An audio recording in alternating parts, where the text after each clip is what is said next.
What's up, everyone? Hey, today is June 14th, 2018. My name is Mondo, and you are tuning in to episode 58 of Hung Jury Gaming Podcast. Before we begin, there is some housekeeping. Please remember to check out our main website, www.hungjurynetwork.com. There you can find all of our latest episodes, and you can subscribe to make sure you never miss a beat over to say. You can find us on iTunes, Podbean, Google Play Music, Stitcher, and other affiliate podcast services by simply searching Hung Jury Gaming Podcast. If you have something to say, a comment or recommendation, join the jury by liking our Facebook page and tweeting us at Hung Jury Gaming Podcast.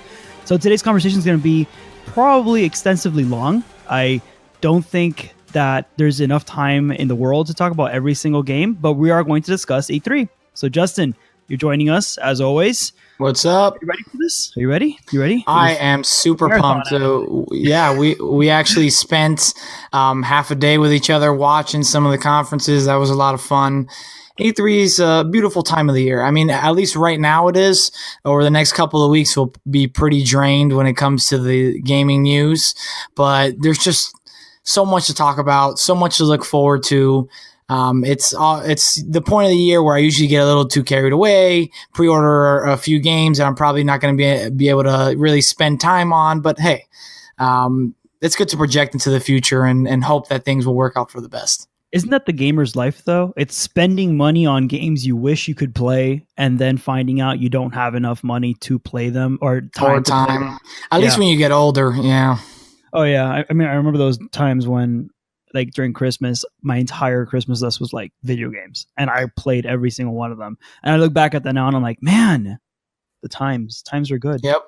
And I think that's the legitimate difference between TV and video games is you can, after a while, even with how much TV there is, be like, man, I really can't find anything within the genre I like, right? Whether it's comedy or action or drama, you're just like, that's it. I watch everything that's good. That's kind of where I feel myself out right now, which is why I have to wait till like a really good HBO series to come out once every Sunday to watch something.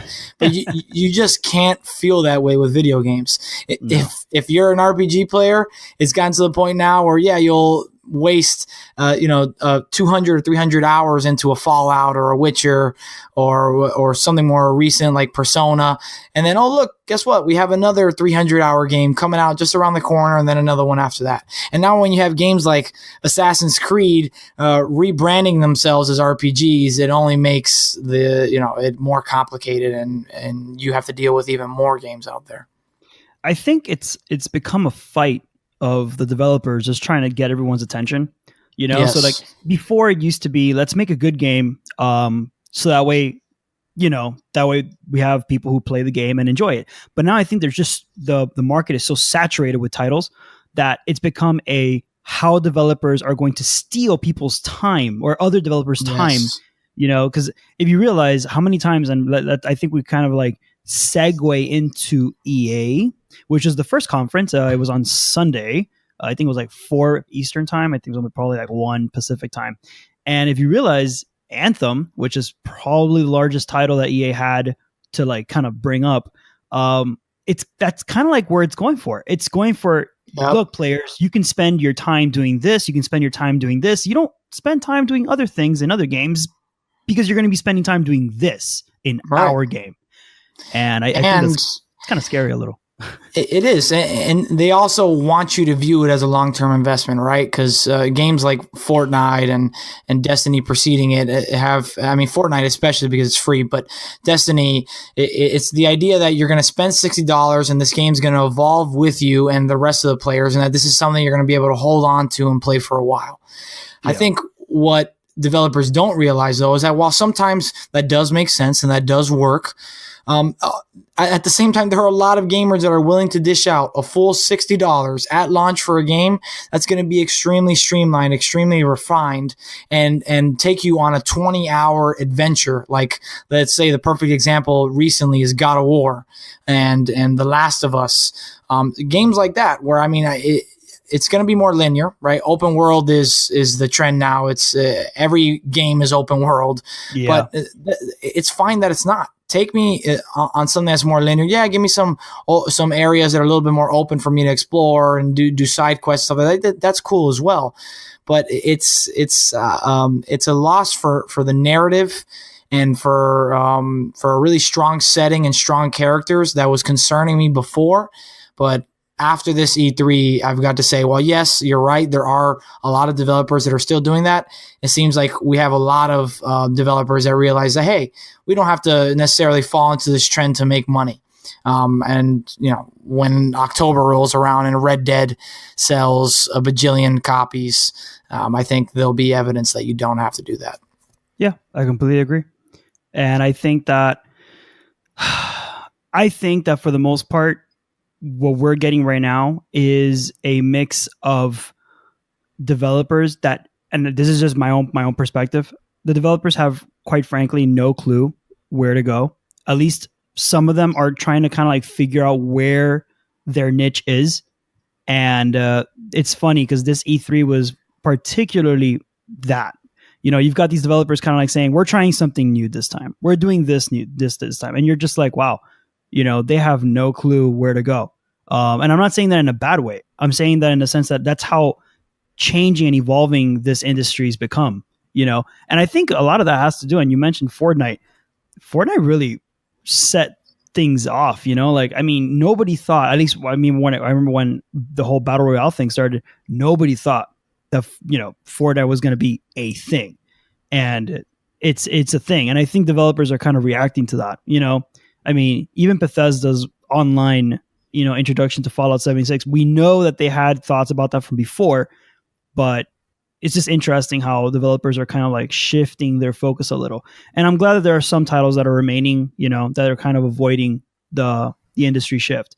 Let me do something, just because I want to make sure that the audio is fine. Audience, you're aware of this, and I'm going to introduce you to this issue. I have two microphones, and I think one of the microphones is picking up my voice over the other, and that microphone doesn't sound good at all. You sound pretty good to me. Yeah, I do. Yeah, this happened to me one time, and I was so upset. But I think it's been fixed, so I'm pretty sure. I think you're right. Yeah. So while you're working through that, let's start going through each of the conferences by all the different developers or publishing companies, and let's talk a little bit about what we thought of each one. Absolutely. And so we can start off with the one that was first in order. It was kind of an underwhelming way, I think, to start off. It was EA. The big highlights from them were obviously Anthem, which is developed by BioWare. It's a company that's owned by EA. And then you also have your usual FIFA, Madden, your Battlefield 5 revealed. And speaking of Fortnite and its influence on games today, there was revealed that there will be some sort of Battle Royale mode in that game as well. So, yeah. Look, it was, like I said earlier, it was, quite frankly, it was underwhelming. It just didn't seem like they cared much about the missteps that they've had in the past. We all know what happened with the microtransaction debacle with Star Wars Battlefront 2. So I found it really, really forced and awkward when the Battlefront 2 person came out there and said, hey, we're expanding it. Yeah. Oh, yeah, I know we've struggled in the past. Not even sorry, just I know we've struggled in the past and we had a bad start. But hey, it's going to be great now. And on top of that, let's just walk up to someone in the crowd and ask them if a new Star Wars game is being made. Oh, yes, it is. Yeah. That was just bad. Yeah, that was bad. It's bad. It's called Jedi Fallen Order. We don't have a trailer for you. We don't have anything. We just wanted to shoe this in to make you feel like, hey, we're not screwing up Star Wars. And ever since they've acquisitioned it, I don't think there can be any debate that they've done exactly that. There's so much potential in that world, just like there is with the movies, to because of how rich of a universe it is, how big it is, to do so many different things. And what have we gotten as a result? Nothing. Absolutely nothing. I mean, look, it all comes down to the reveal was just absolute shit. I'm sorry. Like, you botched it. Okay. Do not throw away the franchise like that. I'm sure we have no clue where the game's heading. We know that, they said it was between episode 3 and 4, obviously, for the most part. The name kind of gives that away. But like you said, like you walk up to some dude sitting on a chair in the audience and you're like, hey, so let's talk about a pretty big title that a lot of people are really excited for, and just kind of give us details. I don't think a lot of people would have preferred that. I know a lot of news articles were talking about this, and they were saying that there are other ways to go about releasing this. And for me, it kind of looked like a last ditch effort from EA to get people hyped. Right. It absolutely was. It underhyped me. I was so like, I was looking at this and I was like, what? Is this really happening right now? Like, this is happening? And the biggest issue I had with it was that they lack credibility to do something like that, right? So we'll get to this in a second. But someone like Bethesda, who in the past, yes, they've had rough launches to their games, and that's more because of the large scale of it. But they have a record, a trend of announcing games and backing them up, right? And releasing those games either in a very short window, or when they are released, they're very refined. They're usually critically acclaimed. They live up to the expectations that they build for it. Here you are, after failing with 2 Star Wars games in a row, after acquisitioning the title to those games, that's the license that so many other developers would die for. And after you failed, what you do is decide we're just going to throw out the name and tell you what the setting is, just so that we can hype you up, because we really have nothing else. You have no credibility to do that.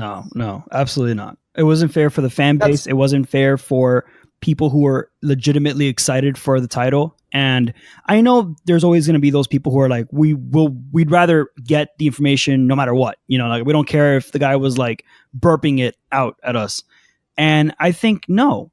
Like, a developer and a publisher that cares about the title is going to take care and effort to package it properly, make sure that it's, put out in the right way. And I feel like it just wasn't fair for the fan base. I just didn't. It's an afterthought. Yeah, exactly. That's exactly how I felt. It felt like, for me, like when I think about it, I kind of think about it as like, and by the way, I made a mistake. EA was on Saturday, not Sunday, but whatever. So think of it like Friday night, right? EA directors and officers are running around going, oh my God, like we don't have enough, content. What can we do? And some guy's like, hey, by the way, so I heard like the Jedi Fallen Order game has some stuff going on. Maybe we can tell the audience that, but we don't have a presentation. Just talk to the guy in the audience. Don't worry about it. Like, at least get them out that way. And it just felt rushed. Like that, like in super my mind, rush, that's what I thought. Super last second. Yeah. So what do you think about the rest of the conference, though? Okay, so for the rest of the conference, I thought it was okay. I didn't think it was great. I didn't think it was. It could have been worse. A lot of the titles released were not that impressive. Anthem, for example, I wanted more from it, and I'm not really sure if I'm hyped for this game or not. A part of me is kind of like untrustworthy. I forgot what title it was. I'm trying to look through the list here, and I forgot what title it was. I think it was. I'm not sure if it was Battlefield 5 that they were touting as like not having microtransactions, but I don't know how true that is because my Battlefield has that stuff. But I remember that they sat the Anthem people on a panel, right? And they were asking them questions. And then one of the questions was, will there be microtransactions? You're EA, for God's sakes. You're EA. When you get a question of microtransactions, you got to be careful, because that's what you're best known for, being competitive over. Like that's what you're known for. Your anti market practice. That's what it is. And what did they tell us? That there will be microtransactions in Anthem, and that they'll be purely cosmetic. Seriously, like really, like, look. I don't know. Which is pretty much every developer's claim now. I mean, how many times did we hear that? There will be cosmetics, but purely cosmetic. Come on, man. Excuse me. That's just purely microtransactions, but purely cosmetic. Honestly, the whole cosmetic argument is absolute bullcrap. There are a lot of players, me included, that go into games wanting to look BAMF. If I'm allowed to use that term, I know that I want to go in looking great. I want my gear to look awesome. I want to stand out. I want to be the shining star of the lobby. And you're telling me you're locking a lot of that potential behind a paywall. That's part of the game for me. Like that's I pay $60 plus DLC costs, and then I have to pay for a cosmetic item that will most likely not be available in game, because most of these things are not available in game. Because if not, then either they, we'll talk about this more in depth. I want to create a topic for next week's discussion on Fortnite and microtransactions done right and stuff like that. But for the most part, I don't think it was the way Anthem should have gone. I don't think EA played it right. It was underwhelming, lackluster. There was not much excitement. Let's talk about a happier moment. Unravel 2 was exciting. Actually, I'm looking forward to it. I mean, it already came out, but I haven't touched it because I don't have time for it. But I'm looking forward to playing that game. So that excited me. I mean, the first one did well for them. I'm glad that they added co-op to it. I think that may bring me in. I mean, otherwise, it's though, really, it's not a title you want to be known for, like being the flagship of your right. Right. Yeah. You had Sea of Solitude as well, which is an extremely awkward presentation. Yeah. By the way, we haven't spoken on how bad the presenter of the EA conference was. It was god-awful. Can we start with a disclaimer, because I know that the gaming community gets a lot of hate for being anti-woman, anti-female. We have none of that here. This podcast is very inclusive. We do not push anyone out. I think that coming from somebody who, even Betty, who's a gamer, like I've always been pushing. I think girl gamers should be more in there. I think that it should be a very open space for anyone to join. But god damn it, that woman had no clue what she was talking about. Like, no, and she was extremely awkward. Like, that guy had no fucking clue what he was talking about. It has nothing to do with the gender. She was just an awkward host. Just horrible. Absolutely horrible. I mean, the questions coming out of, like, it was just like, I was like, oh my God, please, just at this point, I was hoping that it would just been like, just ask questions, normal questions that were like copy and paste and just get on with it.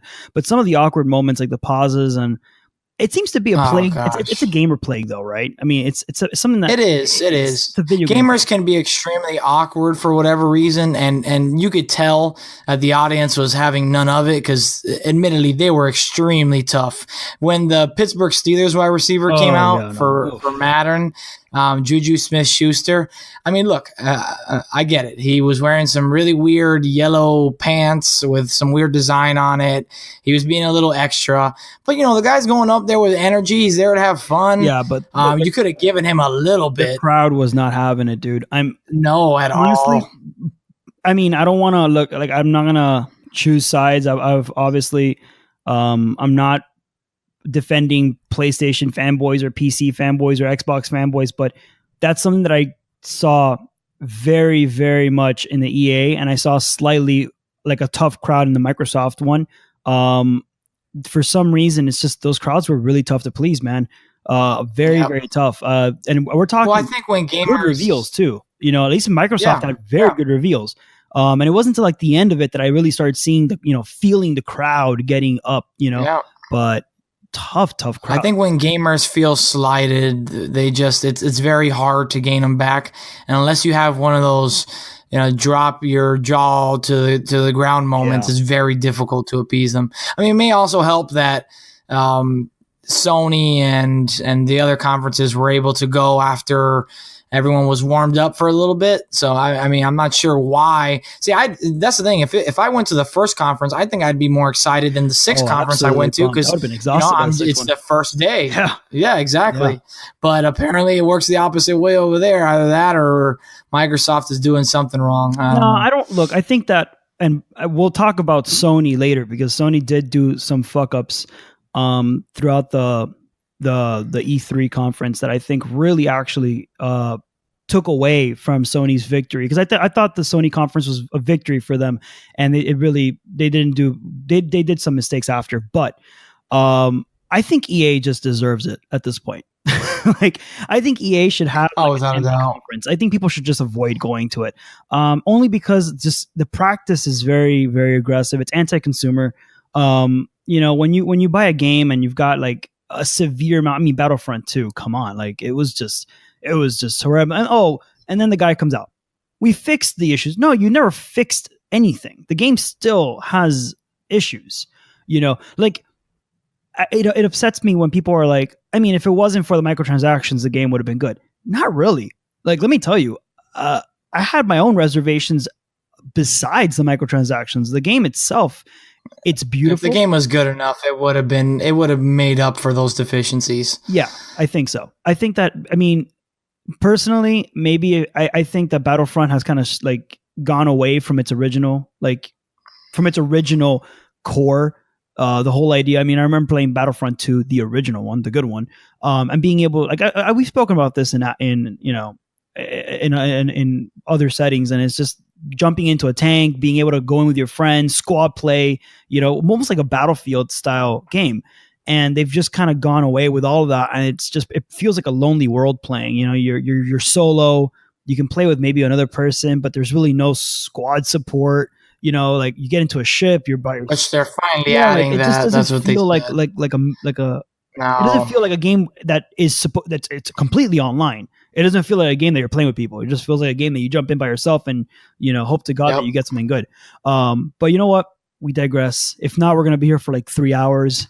Let's jump. Well, if you had to give a quick grade to it before we move on, what would? Let's talk really quickly about Battlefield 5, just over the top. Okay. I think if there's any title that deserves some love, I think Battlefield 5 takes the cake. I have not spoken about any of the sport games. I'm not a sport aficionado, so I don't play sport games on electronic devices. But if there's any game here that we did not mention that you're very excited about, please leave it in the comments. I know we didn't talk about FIFA 19. We didn't talk about Madden. Actually, one little shout out for Madden. Awesome in having and including a disabled, like, how like the Seahawks now have this guy. I totally forgot his name. Yes. Madden actually took, the care of actually. Yeah, so he's missing one hand. The left hand, or lack of it. Shaquem Griffin, I think his name is. Cool. Awesome on Madden. I'm really happy that's something. I think that if a player can do it, right? If they're awesome on the field, regardless of any disability that they have, and they can fulfill that part of the role, awesome. And I'm happy for that. This kid's a rookie, so we don't know if he's any good yet. The fact that he just made it to the NFL with that disability itself. Yeah, it's definitely like that great. guy can do more with one hand than I can do with both my hands, and if I had four hands, Without a doubt. And he's playing with his brother too, which is pretty cool. For Battlefield 5, excited, man. I think it's great. I'm a huge Battlefield guy. I think that Battlefield has been doing excellent. They do have some microtransaction stuff, but it's for the most part pretty hidden behind the wall. The game itself, I'm sure is going to run great. Battlefield, I've never had any issues with optimization. Battlefield's just been one of those games, like DICE is just an awesome developer. Like I don't want to give too much credit but it is due here. DICE has done a great job with the Battlefield franchise, and I'm excited. They have, just excited. No, they definitely deserve credit.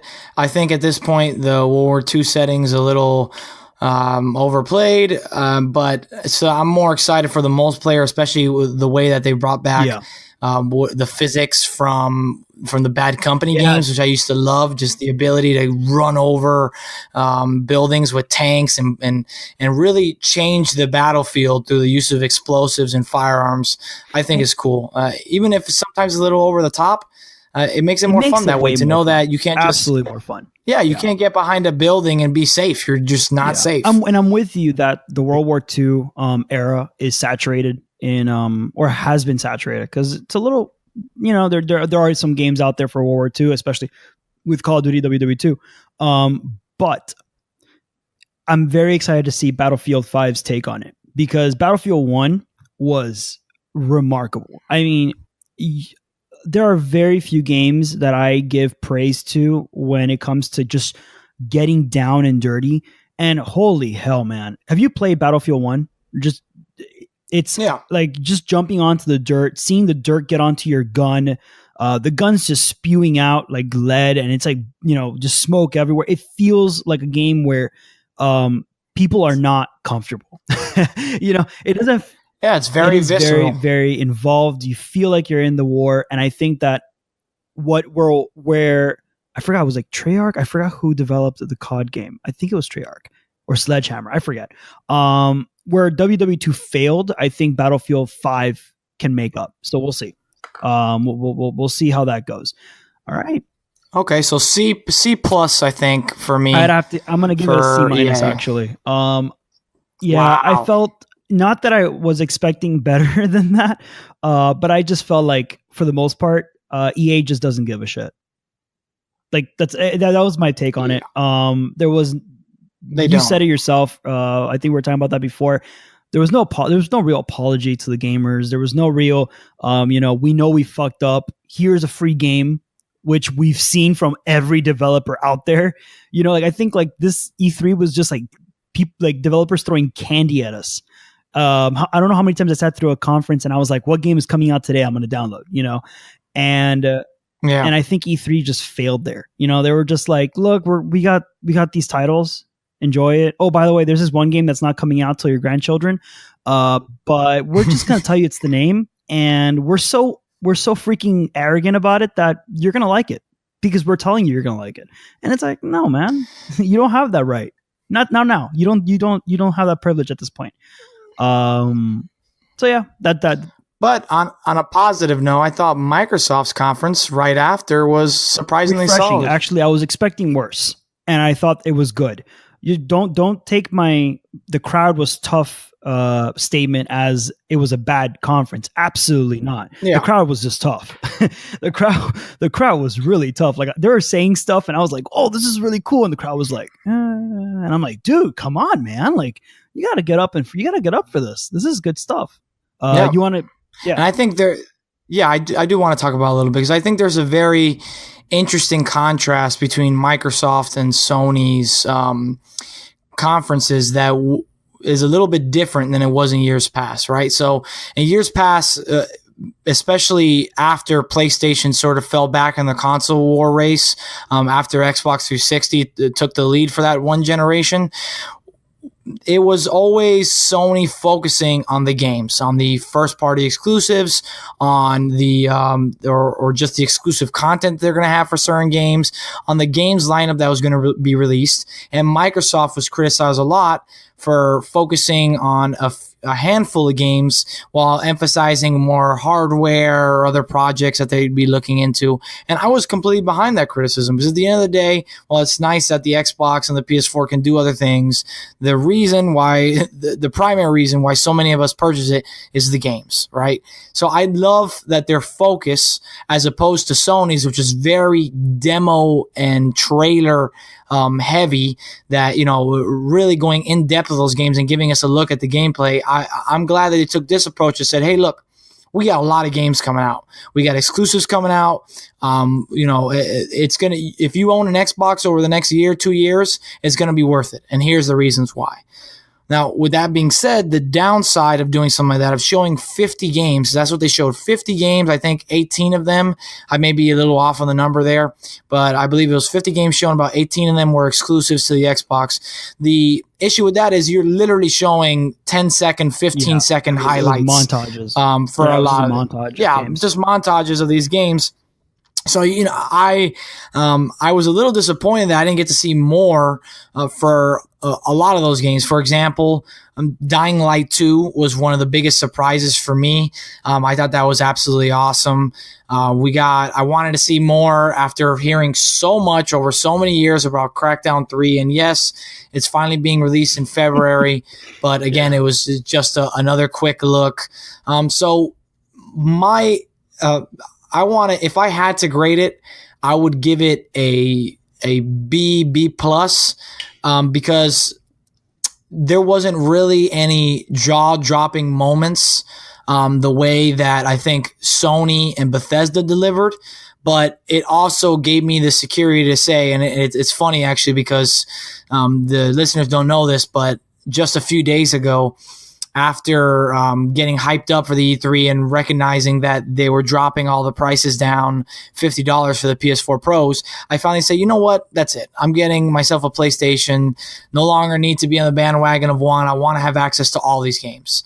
So I purchased it, and my significant other was actually giving me a lot of grief about it. Why do you need 2 consoles? It's pointless. Now you're going to have to try to decide which console you want which game on, the ones that aren't exclusive. So I told her, you know what, listen, I'm going to watch this conference. And if this conference is as disappointing as some of the ones in the years past has been, and there's not really any incentive for me to keep it, then sure, I'll let go of it. But this conference was basically for me and for those other Xbox owners out there to say, hey, listen, don't give up on us. We've got a lot of cool stuff coming. Yeah, for a lot of it, you're going to have to wait. Yeah, we're not showing you a lot of it here, but it is coming. So what do you think? I think Xbox is playing the long game here. I think that yes, in the long run, Xbox might have an upper hand. Remember, Microsoft used to be the king of consoles before this generation. This generation just kind of really, the whole market. It all started when Microsoft did a poor business decision by doing the whole you have to have your Xbox connected to the internet to be able to play your physical games and this and that. And it really fucked up the momentum that Microsoft had with the new Xbox One that was coming out. And then PlayStation took advantage of that with all the exclusives. And that's where Microsoft really started seeing the decline of the Xbox. It doesn't really mean it's a bad system. It's a great system. I've always told you, Xbox has great systems. The only problem is it's the titles. And I think that with E3, Microsoft showed a lot of good titles. I was excited for a lot of what I saw. Definitely was not expecting half of what I saw. I have to agree with you, though. They need to focus on the titles. They got to focus on the titles. And they need to focus on exclusive titles. And they need to show the players what they're getting themselves into. And they have to hype it up. They just need to hype it up. And when you see a montage of 50 games just compounding themselves by 10 seconds, you're not getting titles. You're not showing people what they can play. You're showing them the amount of things they can play. And I just don't know if that resonated with me. I remember I was seeing the montage and I was like, this is really cool. But there are some games that I saw, there were about 10 games out of there that I was like, wait, stop, show me more. And, I didn't get that. Instead, we got a good games. I don't think that, they were really fleshed out enough for me to be that involved. If I hate to say it, but I feel like Microsoft's strongest point of the conference was, unfortunately, maybe some people will say fortunately, at the end of it. I think that Microsoft ended it on the best note they could. So wherever they were not strong on throughout the conference, just, not showing enough detail for games, not showing enough gameplay, not showing enough,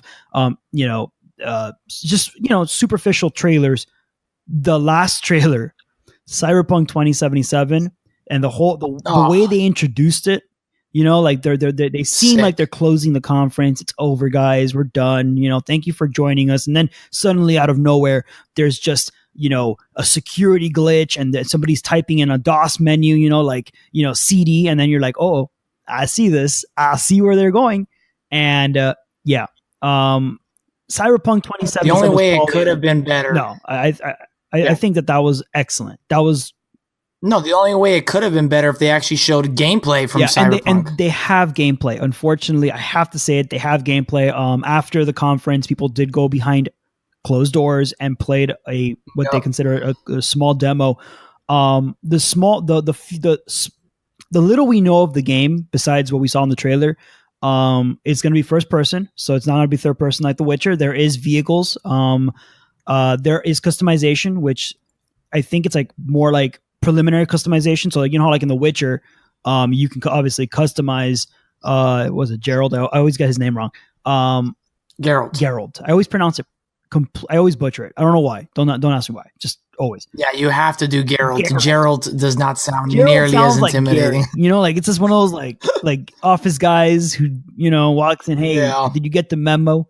You can't obviously make customizations to him. It's just his gear and all that stuff. Obviously, you can shave the hair and all that stuff, the face. But in this one, supposedly there's preliminary customization. That's cool. I'm excited. Probably you can actually customize your background as well. I don't know that there's just not enough. Yeah, you can. Can you? Yeah, you can. They've already announced that you can customize your background as well. They announced that your character's name, whether it's female or male, is V. So just the letter V. Yeah. So, I mean, I'm pretty excited about it. Like you said, it's a first-person shooter, but it's supposed to maintain all the RPG elements that they're well known for. You have stats, you level up. You have different characters that are higher and lower level than you. So there are characters that, you can fight right when the game starts, and there are other ones that'll just wipe you off the map if you try to mess with them. And there's a stat that's called cool. COOL. It's literally how cool you are. And they said it's not just, it's not like the equivalent of charisma in this game. It's more how much street cred you have. That is so cool. Because the more street cred you have, the more respect you have. You might get into situations that you would normally have a gun pointed in your face right off the start, and you won't because you're so cool. Yeah. And there's obviously, from what I've saw, and obviously from what we've seen in prior games, like titles like The Witcher, there's going to be options, and those options are going to influence the way things move along. It's not just, like a linear story. Like there's going to be options and choices that you have to make, and depending on those choices, it'll affect the way the way the game plays back to you. Like you said, if you're cool, things might not go, not your way. They'll go your way sometimes, because that's just the influence you have. That game, Cyberpunk 2077, for me was the redeeming title for Microsoft. I remember sitting there, they were closing up, and I was like, if they do not do something like right now, I think the conference for me would have been not a bust, but it would have been disappointing. And when they releasing that, it was perfect timing. It was great. I also think that the acquisition of their 5 new game studios, the Initiative, Ninja Theory, Undead Labs, Compulsion Games, and Playground Games. Compulsion Games are the ones who are making the We Happy Few game. Hellblade: Senua's Sacrifice was Ninja Theory. They've also done Enslaved: Odyssey to the West. So, and then Undead Labs obviously is State of Decay, and State of Decay 2 that just was released. So the fact that they're getting these developers who have shown promise through these good indie games and saying, you know what, you guys are going to work for us. Hopefully they're well funded so you can make games that are exclusive to our console. That's a good step in the direction moving forward to convince gamers, even though I think we're sort of veering towards the end part of this console generation. Like you said, this is all setting it up for the future. So now, all 5 of these companies can start working for whatever the next Xbox will be, so that when that console launches, as opposed to when the Xbox One did, you'll actually have stuff right off the bat that you can say, look, let's point to our lineup right at launch, and here are 10 exclusive games like Sony has been able to do for the last couple of years. And that's where Xbox needs to go. That's where Microsoft needs to go. It's the titles. And in acquiring these developers, I think that's where their mind is right now. Make titles that are going to boost the Xbox, boost Microsoft's market share in the console industry, because really that's what it all boils down to, is how many Xbox consoles are selling versus how many Sony consoles are selling. And that's really the dichotomy, I think, it's between Xbox and Microsoft. Anybody who wants to include the Switch in there, I don't think it's a fair game. And we'll talk about that a little in the Sony part, because I think that's where there's a little bit of some argument there to be had. But I think Microsoft is going the right direction, and that is they're focusing on the titles. It's the titles. They're focusing on them. Where the conference for me failed, whereas that was that they didn't focus too much on good titles, because they have good titles. They didn't focus too much. Then just kind of like they had too many to show, so they just kind of went on a superficial level, And if had they kind of dive deeper a little into some of them, I think that it would have been slightly better. And if anybody says, but they don't have all the time in the world to do it, I totally agree, but they did kind of kill some time doing stuff that I really didn't think was necessary. They showed the whole gaming service that they're coming out with, and I was like, okay, you could have said it. You didn't have to really, spend 20 minutes talking about it. I get it's money in the bank for you. You're trying to get people hyped up over the service, but it's the titles you got to focus on right now. The titles. That's the formula right now. Focus on the titles. The titles will get your console where it needs to go. If the titles are good, the console will follow. And obviously we know who set the formula there. And I'm not really going to say PlayStation. I think Switch really showed that formula to be true, because the Switch has nothing going for it. Like, really, it looks like a child's toy. It looks cool. It handles well, but it's the titles that pushed it. So yeah, that's that. Do you want to really quickly bring up the fact that there's like a next console? Yeah, I mean, that's sort of. It's not surprising at all. It's funny because early on in this console generation, we had people telling us that this was going to be the last, right? That they were just continue to update the hardware and software. I heard that too. It's BS. I mean, if they can continue to sell new consoles for $300, $400, $500 and make a huge profit off of that, why wouldn't they? It's not necessarily even that. That is a huge factor, but it's the fact is what they're proposing, having like this modular console where you're upgrading it. Sounds an awfully familiar, like a sounds PC. Awfully familiar to a PC. I mean, like at this point I would be like, guys, you're getting swindled. Like, listen, we know we're getting swindled, Mondo. We just choose to. I'm just saying, if you're spending money on upgradability and modularity, just get a PC. Like, you're talking proprietary hardware for upgrading a proprietary console to standard industry hardware that you can just, buy whichever cheap one on eBay and it'll still kind of work, on your PC. So I never bought into that. And I agree with you. It's absolute bullshit. They're gonna sell new consoles because, first of all, modularity is not going to sell well. People are going to go to PC. And second, we've already seen that people are hungry for more, more performance. A lot of developers are coming out with games that, are pretty much pushing the limits of this current gen. This current gen was never really overpowered, by the way. Ever since it came out, like even ever since Xbox One came out and PlayStation 4 came out, everyone's been saying, wow, some of the performance in here is not really that exciting. Like the PlayStation 4 came out, people were like, wow, it's, the specs aren't really that great. Like they're not like next gen. And that was when it came out. The Pro came out, the Xbox One X came out. The Xbox One X is tantamount to PC performance.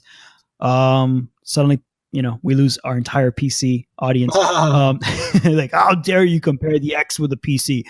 But it is. It's got, it's got performance. I think it equates to like a 1070, probably maybe like an i7. I'm not sure.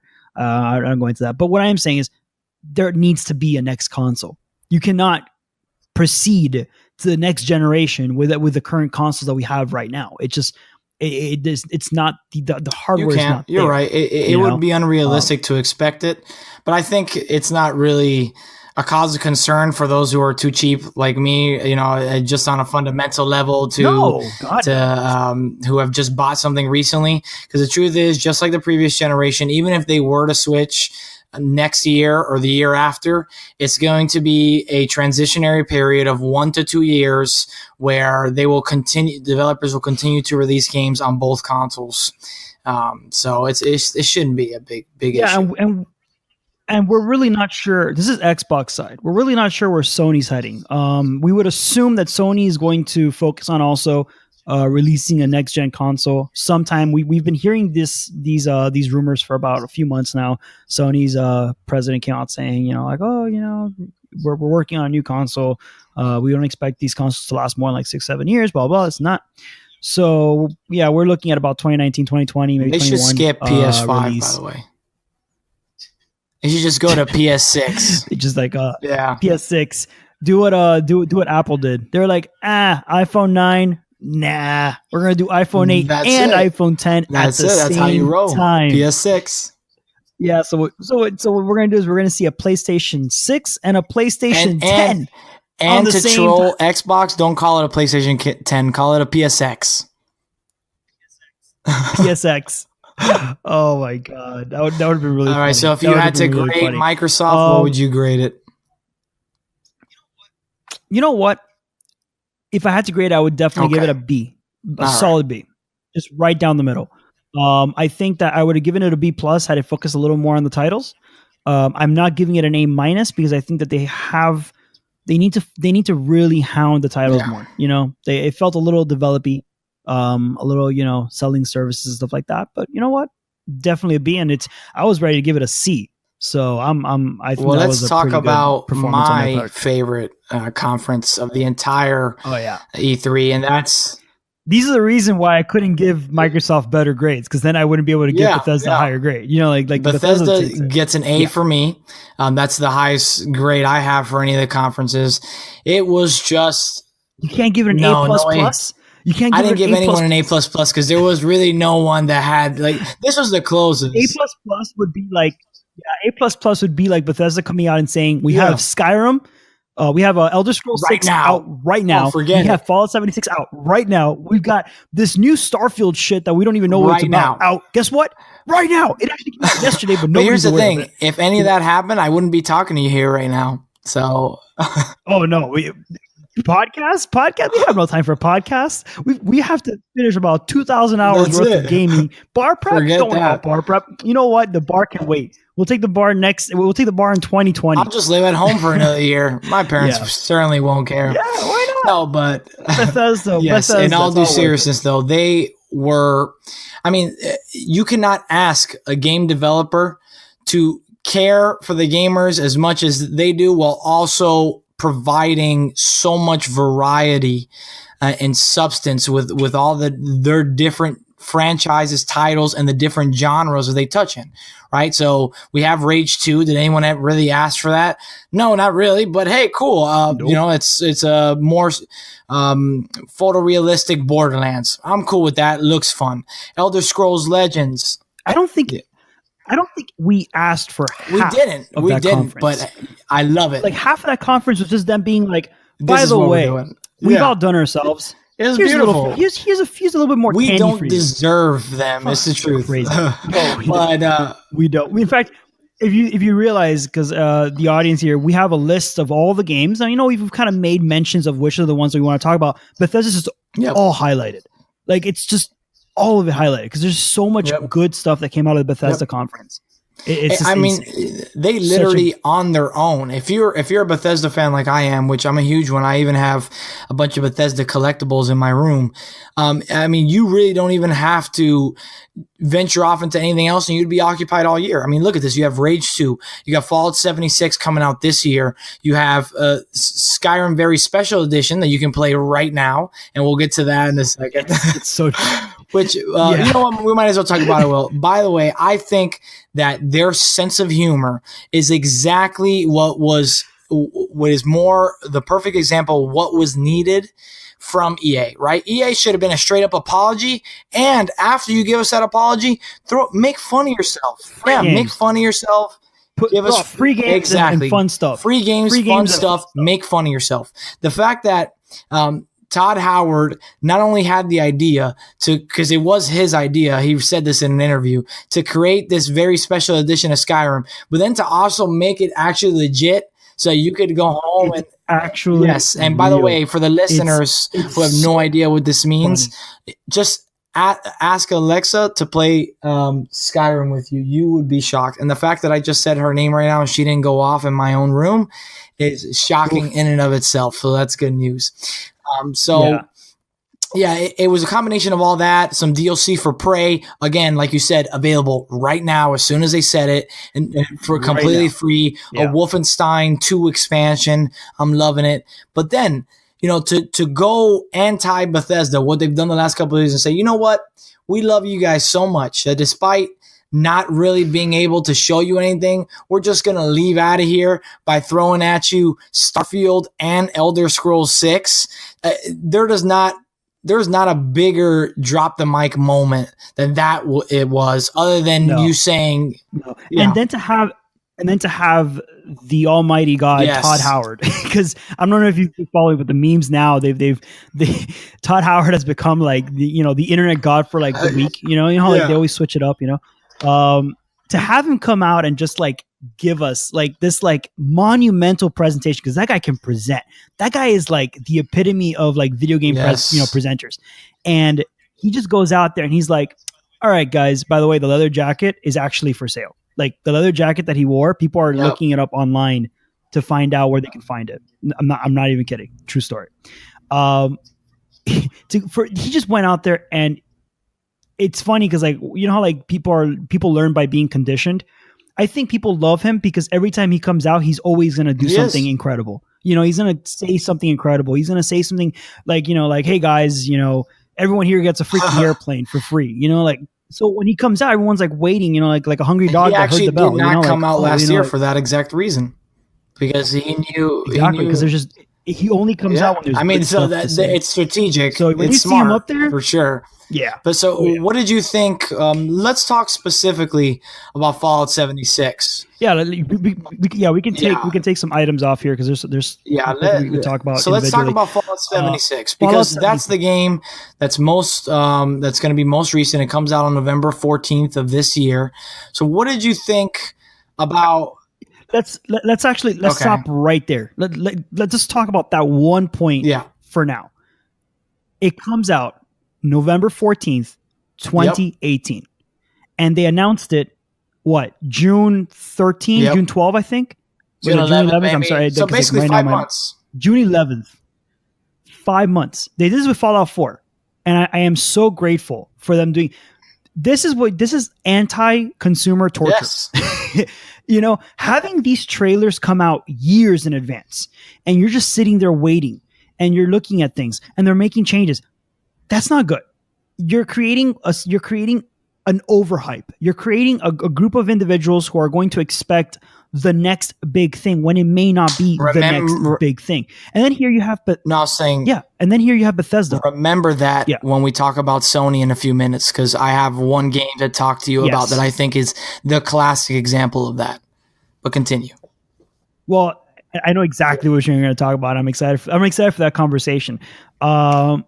With this said, Bethesda comes out, and we've only been we've heard rumors about this for like the past month, maybe, like, you know, like of like the actual title of the game and like where it might be heading. You know, the trailer got released, so they really kept this under wrap. They didn't start. You know, they could have touted this last E3. They could have last E3 been like, hey, by the way, we have a new Fallout game in the works. They really didn't. They kept it all quiet. And then now we have E3 2018, and they're like, by the way, this game, it's not coming out next year. It's not coming out the year after that. It's coming out this year. That's insane. That's fantastic. It removes a lot of that, like, you know, we're going to watch a trailer and don't really care about it because it's not coming out for another like 2 years. So we'll see more of it later. No. This is it. Like, we're getting not only an announcement, we're getting a premiere, and we're getting a date that's within, reasonable distance from today, which I think is great.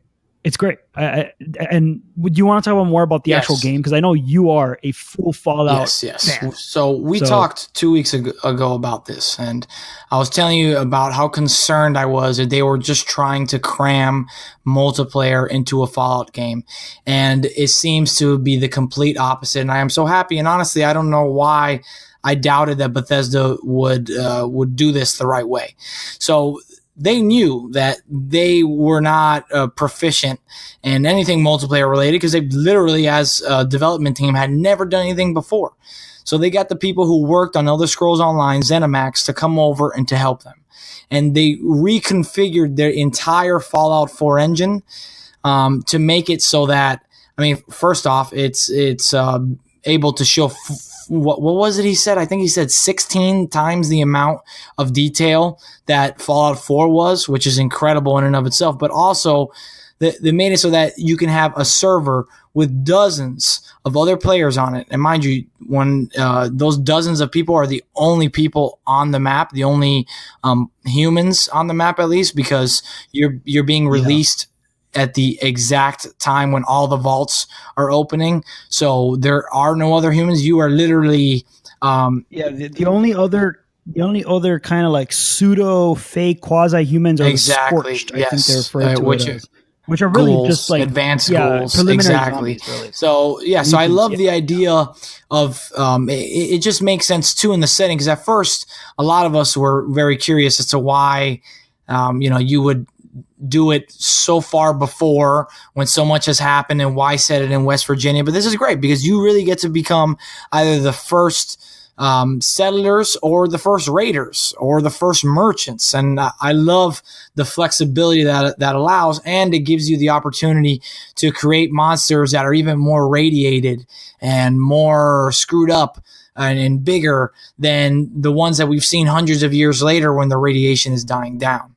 So I just think I loved that explanation. Like when they explained it, how that the creatures are going to be more exaggerated, more mutated, more fucked up. It's because the bombs just dropped. The radiation, he referred to the half-life, like how the half-life degrades as time goes by. Like right now, the radiation's heavy. So you're going to get things that may not survive 10 years from now, but they're surviving now because they're alive. So yeah, I just have to throw my it's absolutely true. It just, the setting makes perfect sense for what they're trying to accomplish, and I love that they recognize that their fans would be anxious. So the first thing Todd Howard says, listen, I know you guys have 1,000 questions, and we're going to address them one by one. And he just, obviously he didn't have time to do that. It was only a 20-minute presentation, but with him, it's going to happen. Over the next couple of months, we will learn exactly how this game is going to work. And I'm sure that he's talked about how he's still balancing the PvP, player versus player, and PvE, player versus environment, how that's going to balance out. But the one term that I'm not sure if they invented it, because I'd never heard it before, that he continues to use and the team continues to use, is we don't want this to be a game where there's a lot of grief, where there's a lot of griefing going around. And what he means by that is he doesn't want those players who are going to come in, and while I'm trying to have my single player or experience, or an experience with one of my friends, and I'm running around, trying to do a quest, have some guy shoot a rocket at me, kill both of us, and now I lost all my stuff. And then once I spawn, the guy follows me across the map and does it again. He says that those are the exact types of things that he's trying to avoid. So they're building a system right now where they're going to reward you for that type of PvP content if you choose to, but also give people the flexibility if they've had enough of it.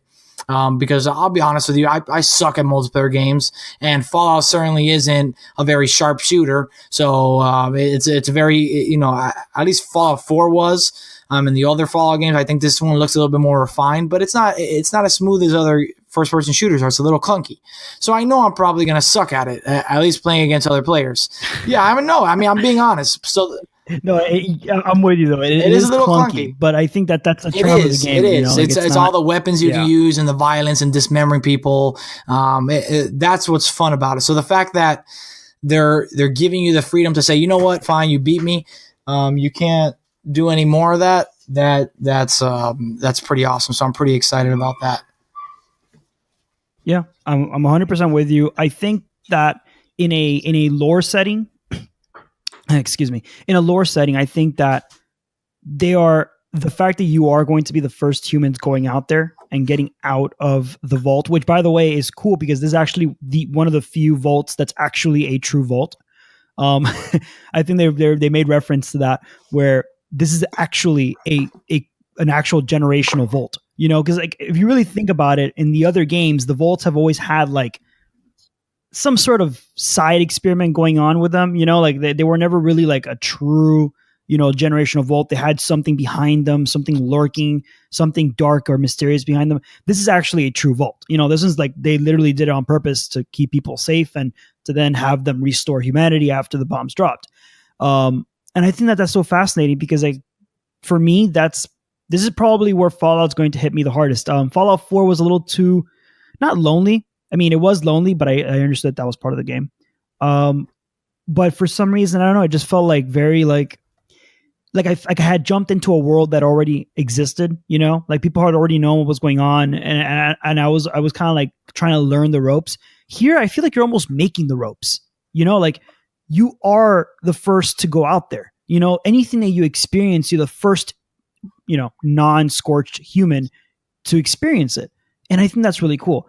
Also, on another note, I really like the fact that they're kind of like, I don't know how to like say, like, like kind of like including like folklore from is it West Virginia?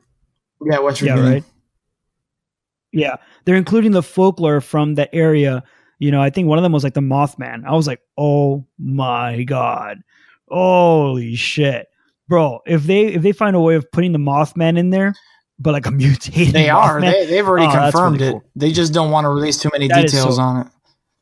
Yeah, that is so cool. Like that's something that for me, they're including. They've made reference to President's bunker, which is going to be fun. I'm also kind of excited for the whole Endgame thing, where like people are running around trying to get the nuclear bombs. Who doesn't like to? That's kind of cool. I don't, not really sure how that's going to play out.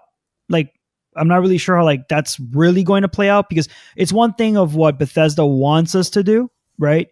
And then how the online community is just going to figure out other things to do. They'll probably break the game within a week or so, just trying to figure out what to do with these nuclear bombs. So I'm excited to see what the community comes up with there. Me too. Yeah, I'm excited. And the fact is November 14th is such around the corner that like there's really not much time to speculate, because by the time November 14th comes around, I'm sure we're going to see more and more and more come out.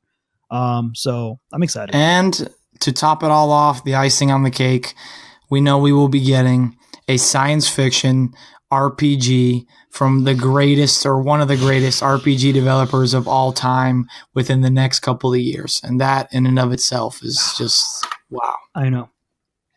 And we have no clue what it's about. Like nothing. Like this might be kind of like the anti Bethesda thing for them to do, like we've been hailing them for keeping their releases announcements and all that stuff to relatively close to the release. In this one, I'm kind of like, like half and half. I'm super excited that they are working on a science fiction, because like they really, I mean, the Fallout franchise was really the only touch that they had towards any sort of science fiction. And then obviously the Elder Scrolls is more fantasy. So, but this one's like space sci-fi, which for me is like, that's my core, like space sci-fi is where I go.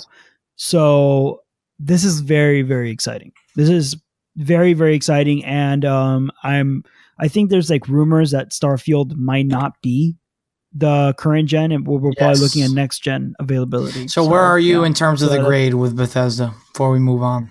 Oh, A. Very nice. I mean, I was fangirling the whole time. Like, I was right next to you, so I was sitting there. Yeah. Yeah. And then like, just a small little, like tidbit, the Elder Scrolls game that they're releasing on the iPhone looks really exciting. It's stupid, it's dumb, but it's free. So I'm like, whatever. I mean, there's no monetary investment into it. If it sucks, but it was free. And then Fallout Shelter got released on PlayStation 4 and Switch. And let me tell you, I downloaded it on the Switch. It runs great. I have it on my phone. I'd rather play it on my phone because I don't want to jug around my Switch just for that. If I can play it on my phone, it runs well on a touchscreen. So like, even though Switch has a touchscreen, it just makes sense to just use a touchscreen on my phone. But on the PlayStation 4, it actually looks fantastic. It looks so good that like I might actually just create a vault on the PlayStation 4 just for the hell of it. Justin, I know you don't play Fallout Shelter. I highly recommend you at least download it and try it out. It's like the best way for me to explain the game. It's like the colonies in Fallout 4, right? But it's a vault. Right. So you create your little people, you make rooms for them, and you have to like follow resources. It's a resource management, but then you have like attacks on the vault. You have to defend it. You have to make sure that every little human, you follow every little human too. It's not like, there's every little human has like, RPG elements to, that you could put armor on them and weapons. It's very, very fascinating, very involved. I highly recommend any Fallout fan needs to play this game at least once. If you don't like it after, fine. I'll try it out. At least, but as of the moment, I do have a pretty strict one game policy for myself, because I refuse to stop buying games and not beating them. So responsible.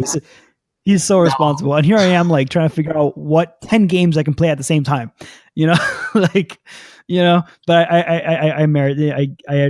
admire that the tenacity and the will to just stick to one game. It's The Witcher, right? Like that's what you're focusing on. Well, unfortunately, Sony's conference is making it so that I have no choice but to play multiple games in the next couple of months moving forward. Yeah, you want to jump into that one? Yes, please. Well, we actually, so we before we go, because we've got like, I'm looking here and I want to make sure that we stay on track right now. We're going on in order. So that everyone who's following our conversation, we're technically trying to keep the pace of how the conferences came out. We're doing our best.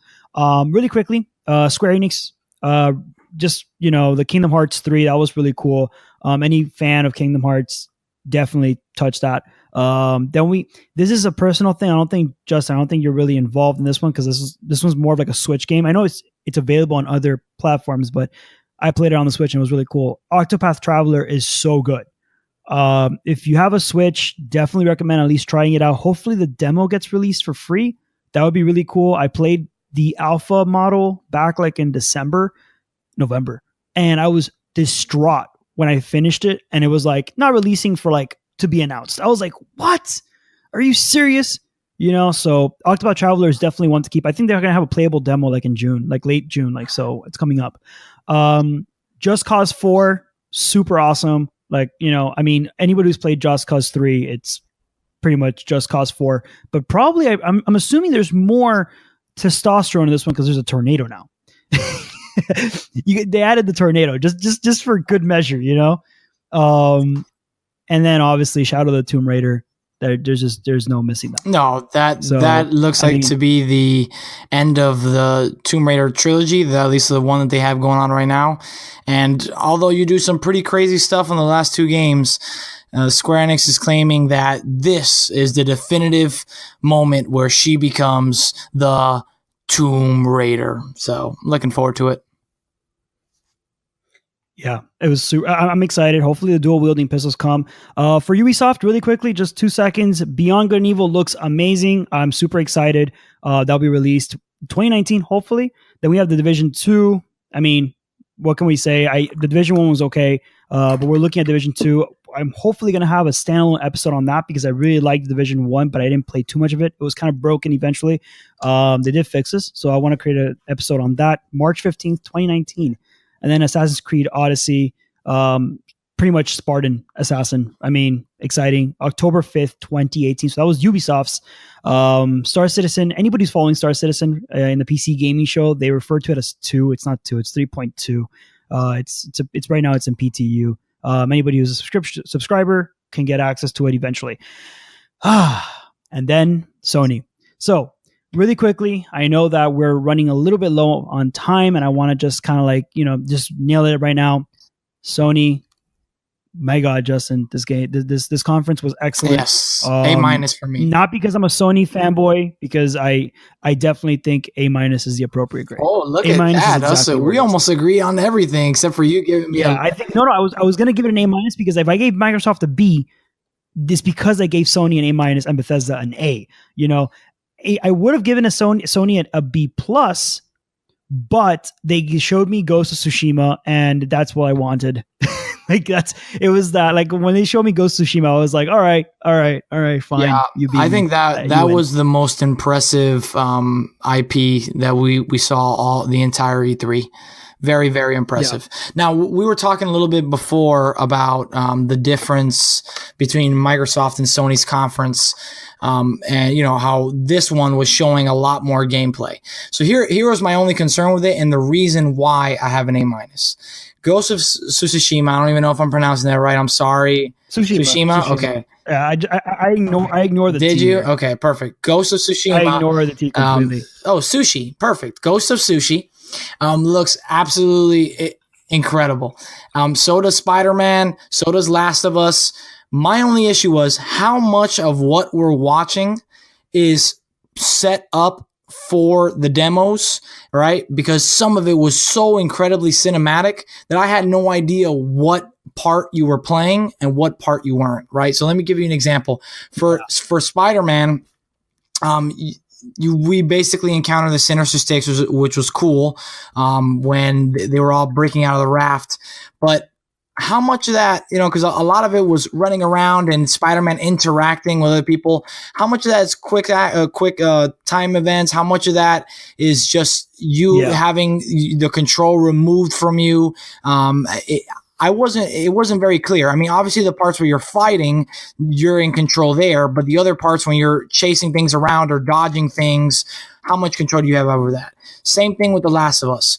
The Last of Us was a huge offender of that. Yeah. And I was watching it with Steph, my wife, and she was like, "Oh, it looks great." And I'm like, "It looks good, but there's a lot of situational elements to this demo that I'm like, I don't really see." Like, for example, she gets shot with an arrow, and then she's like injured with the arrow, and I'm like, "Is that going to happen every time you get shot by an arrow? Like, is this like a, are you going to lose a limb, or what's going to happen?" Because there was a lot of things going on that I was like, "This is just." It seems conditional to the demo itself. Right, it absolutely does. And obviously it's okay for the purpose of dramatic effect to have a demo planned out like that and to have things to show the full extent to which your game can create very dynamic and interesting situations.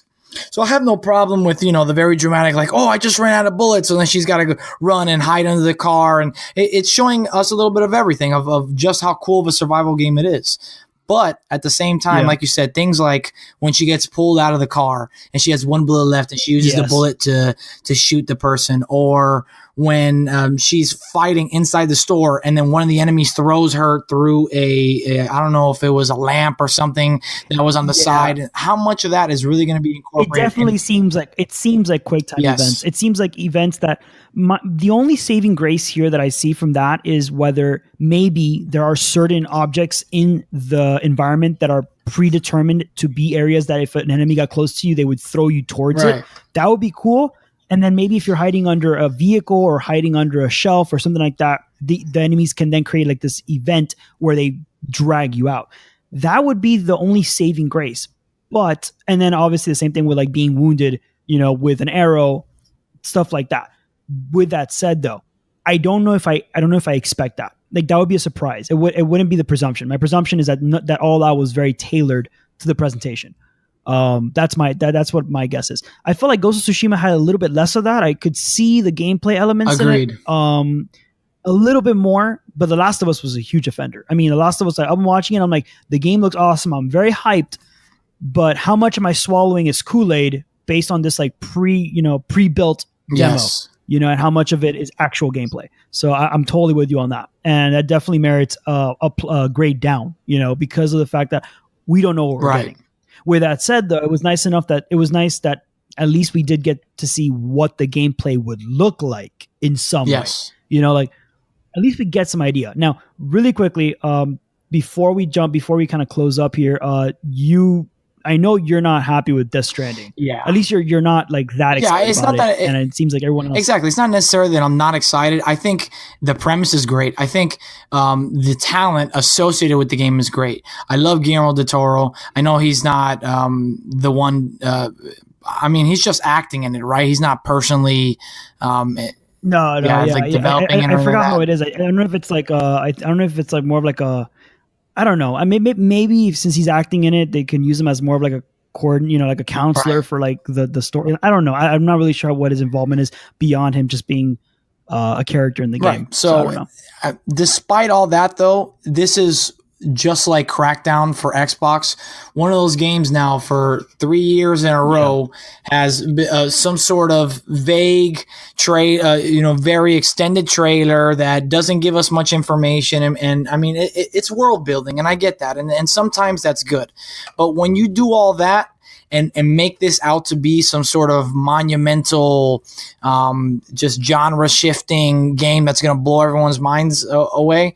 And then you release the gameplay, and the gameplay is essentially, at least from my perspective, while you had all this cool action from Ghost of Sushi. Oh God, I'm ruining it again. Ghost of Sushi. The helpful way is I just drop the T. Okay, like, it does not exist. Ghost of Tsushima and Spider-Man, right? That are very dynamic and very quick. So then you go from that to I'm just walking around and carrying like these.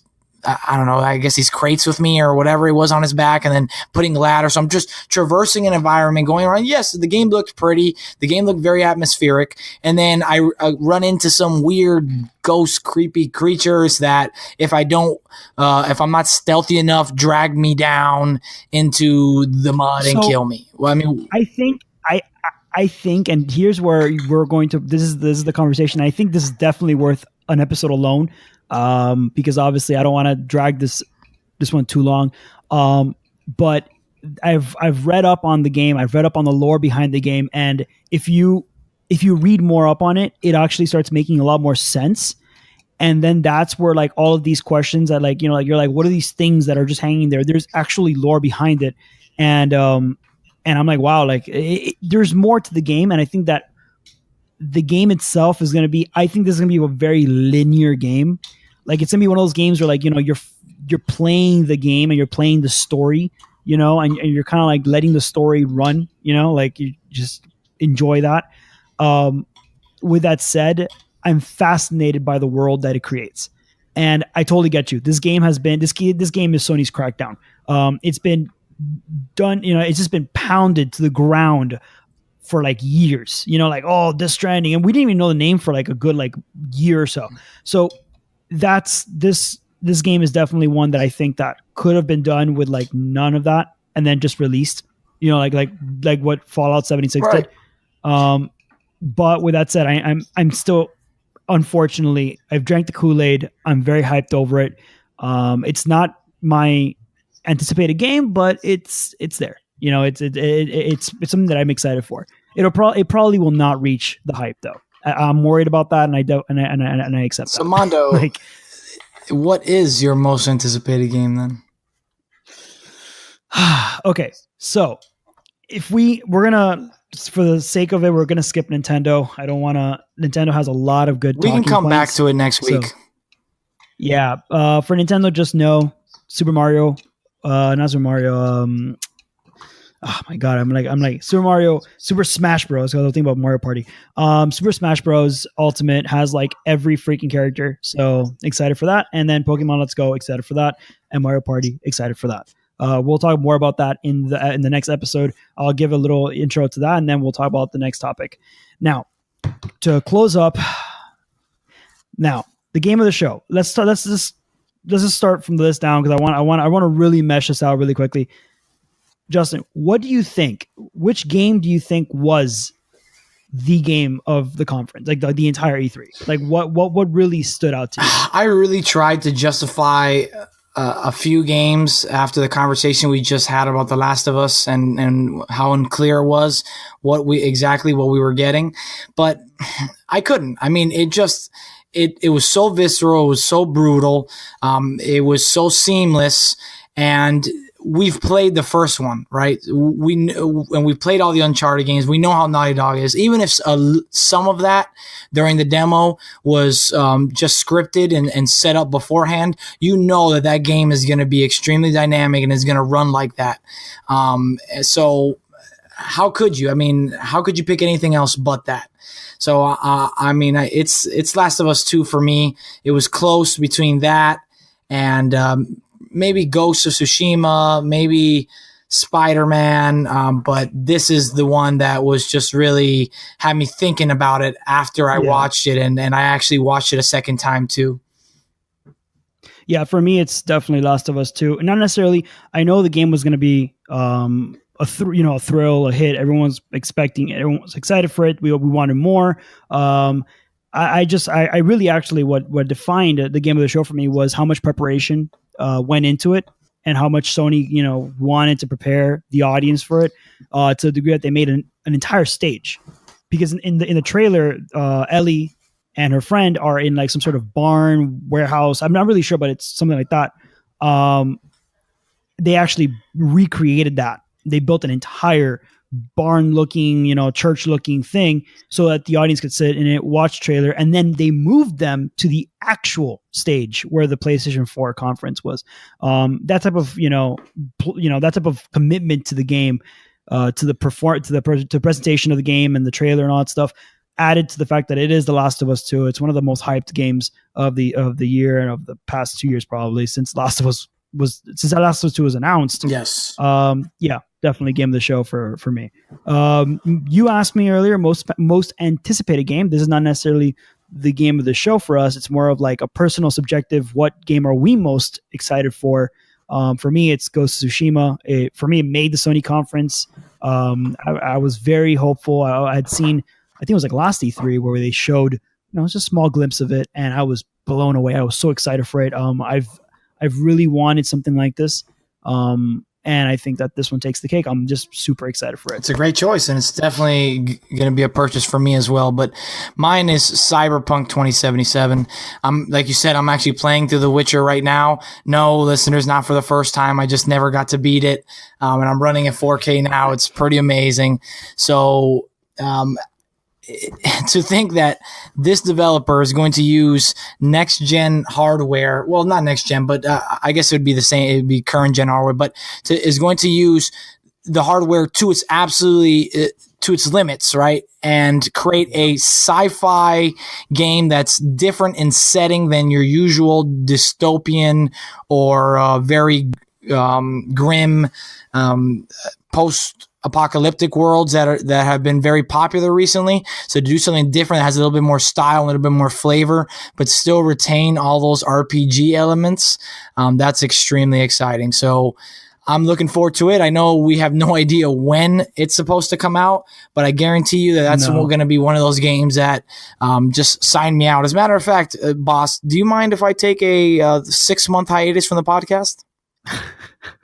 just for that, right? Yes, just exactly. Yeah, just to finish that up. I mean, honestly, CD Projekt Red, I think that they're killing it, and they're definitely. I mean, this game is just going to if it's anything like The Witcher, this game is going to do just fine.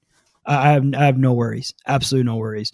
The final category to close up episode 58 is titles that were not mentioned but should have got, or titles that were not mentioned or they were, but did not get any attention or not enough attention. For me, it was one that was not mentioned. I was very hopeful Ubisoft would in some way talk about any sort of Splinter Cell game. I think that Splinter Cell is a franchise that Ubisoft has pretty much ignored for the past modern console.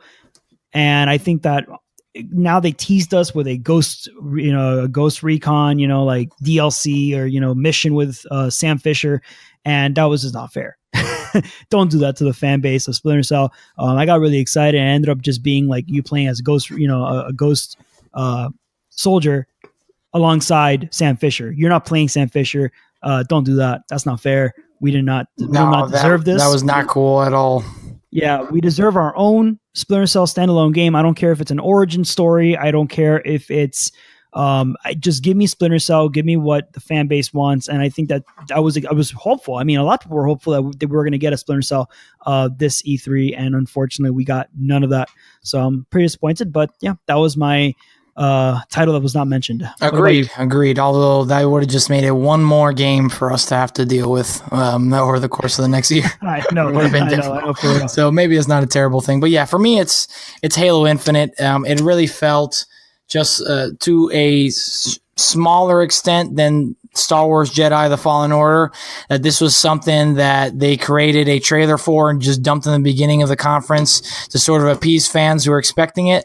I was disappointed, though. While I am glad that they are finally shifting away from the stupidity of the last couple of games where Master Chief is not the central focus of it, or at least a character that's similarly interesting, because eventually they do have to go away from it. The fact that we have zero explanation on setting, other than I guess the fact that it may be on a ring, or Halo rather, or any other information about gameplay or a release date or anything at all. Just, hey, check out this trailer, and we skipped the number system because the last one sucked.